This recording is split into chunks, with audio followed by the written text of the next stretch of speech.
जंगल की घनी हरियाली में एक गधा रहता था। वो वैद्य का काम करता और जड़ी बूटियों का अच्छा जानकार था। इसी कारण शेर सिंह, जो जंगल का शक्तिशाली राजा था, उस पर बहुत विश्वास करता था। इस बार शेर सिंह एक अनोखी मुसीबत में फंस गया था।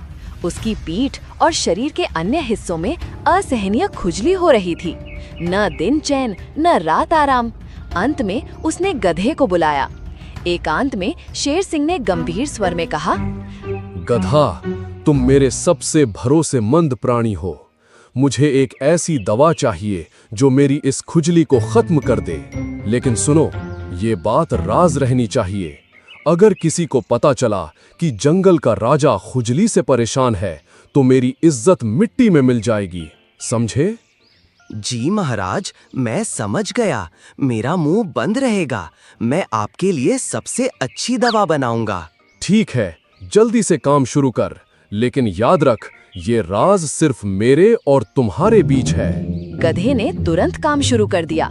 वो जंगल के दूर दराज इलाकों से जड़ी बूटियां जुटाता और रात में चुपचाप दवा तैयार करता।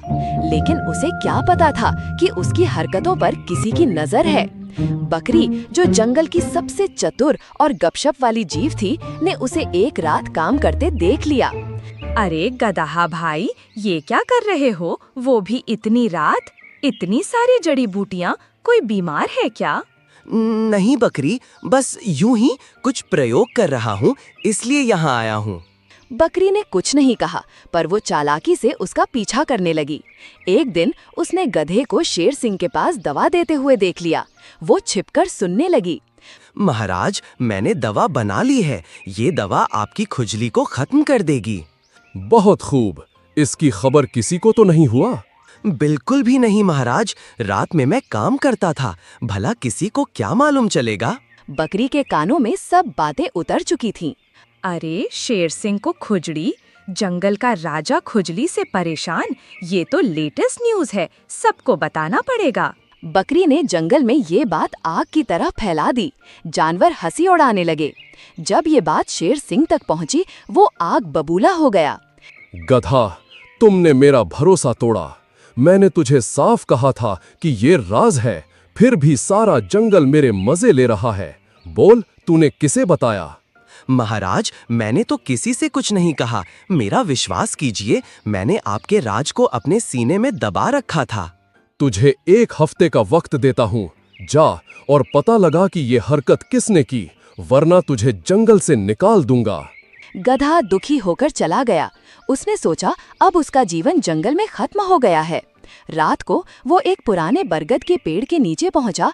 हे भविष्य की देवी, आपने सच कहा था कि मेरा भरोसा टूटेगा।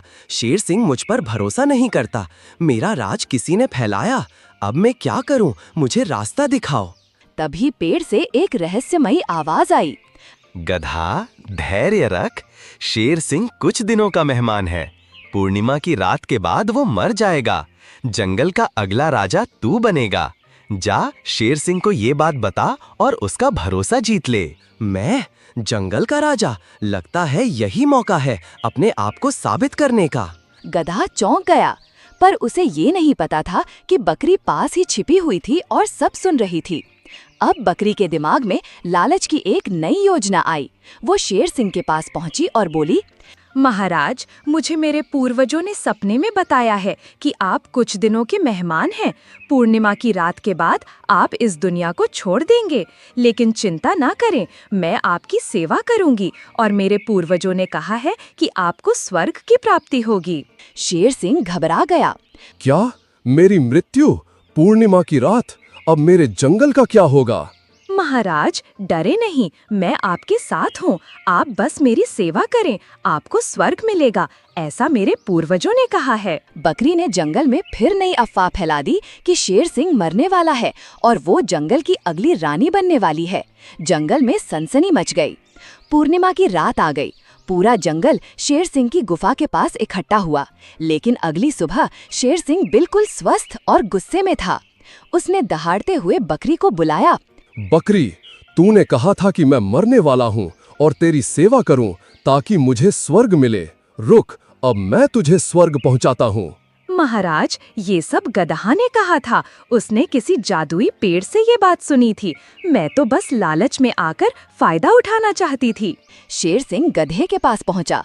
गधे, कहाँ है वो जादुई पेड़ जिसने मेरे मरने का दिन बताया था?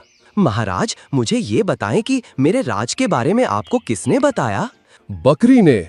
उसने मुझे सब सच सच बता दिया है। राजा बनने की लालच में उसने ये बात मुझे बताई है। महाराज, आपकी खुजली वाली बात भी यकीनन वही बकरी ने फैलाई है। जब मैं जड़ी बूटी इकट्ठा कर रहा था तब एकमात्र उसी ने मुझे देखा था। अच्छा, तो फिर वो जादुई पेड़ की क्या बात है? महाराज, कोई जादुई पेड़ नहीं है, वो एक साधारण पेड़ था। मैंने अपने उल्लू मित्र की मदद से उसमें से आवाज निकलवाई थी। मैं जानता था जिसने भी बात फैलाई होगी वह मुझ पर नजर जरूर रखेगा। हुआ भी वैसा ही। शेर सिंह को सारा मामला समझ आ गया। शेर सिंह ने सभा बुलाई और बकरी को कटघरे में लाया। बकरी, असली गुनहगार गधा नहीं है, तुम हो। तुमने मेरी राज की बात फैलाई है। किसी के राज की बात को फैलाना सही नहीं है। तुम्हारे द्वारा किए गए इस कार्य की कठोर सजा दी जाएगी। महाराज, मगर मरने वाली बात तो गधे को पेड़ ने बताई थी। मैंने सुना और देखा भी। वह सब मेरी चाल थी बकरी। वह कोई जादुई पेड़ नहीं था। उसमें मेरा दोस्त उल्लू बैठा था। तूने मेरी इज्जत और महाराज का गुरूर सब मिट्टी में मिला दिया था। किसी भी कीमत में मुझे तुम्हें पकड़ना ही था। बकरी, दूसरे के राज को फैलाने और राजा से गद्दारी के इल्जाम में मैं तुम्हें इस जंगल से हमेशा के लिए निकाल रहा हूँ। तुम्हारा ये आदत इस जंगल के लिए खतरनाक है। बकरी को जंगल से निकाल दिया गया। वो पछतावे के साथ जंगल से बाहर चली गई। अब जंगल में शांति लौट आई। गधे ने न केवल शेर सिंह का भरोसा फिर से पाया, बल्कि पूरे जंगल का सम्मान भी। और इस तरह जंगल ने एक बार फिर सिखाया कि भरोसा तोड़ने वालों का अंजाम क्या होता है और सच्चे सेवकों का सम्मान हमेशा बना रहता है।